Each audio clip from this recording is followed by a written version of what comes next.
অবরুদ্ধ গাজায় সাংবাদিকতা যেন এক মৃত্যুকূপ।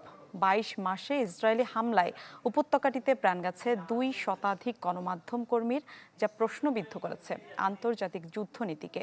বলা হচ্ছে, গাজার মানবিক বিপর্যয় থেকে আন্তর্জাতিক মহলে দৃষ্টি সরাতে নিশানা বানানো হচ্ছে সাংবাদিকদের। আড়াল করার চেষ্টা করা হচ্ছে গণহত্যার নথিও।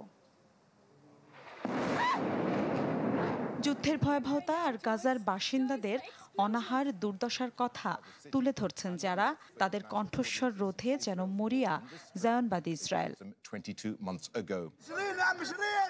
সাংবাদিক সুরক্ষার আন্তর্জাতিক নিয়মনীতির তোয়াক্কা না করে রীতিমতো তালিকা ধরে নিশানা বানানো হচ্ছে গাজার সাংবাদিকদের।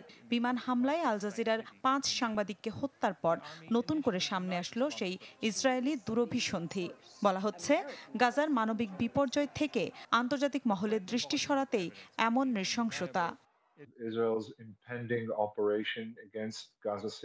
গাজায় ইসরায়েলের আসন্ন সামরিক অভিযানকে আড়াল করতে চায় ইসরায়েল। গেল ২২ মাস ধরে বৈশ্বিক গণমাধ্যমকে নিয়ন্ত্রণের চেষ্টা করছে তারা। আনাসকে হত্যার উদ্দেশ্যও একই ছিল। হিরন আরও মিনারেল ওয়াটার মাত্র ৫০ পয়সায় প্রতি লিটার। সাংবাদিকদের সুরক্ষা কমিটি সিপিজে বলছে, ২২ মাসের যুদ্ধে গাজায় প্রাণ গেছে ২ শতাধিক ফিলিস্তিনি সাংবাদিকের, যা মাসে গড়ে প্রায় ১৩ জন।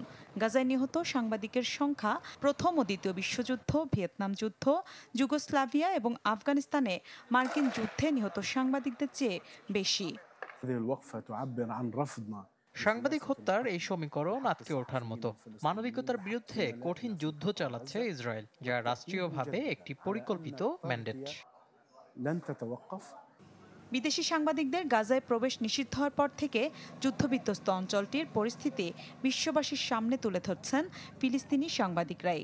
টার্গেটেড কিলিংয়ের পাশাপাশি যাদের অনেকেই হয়েছেন বাস্তুচ্যুত, ভুগছেন অনাহারে। মিলা খন্দকার, চ্যানেল 24।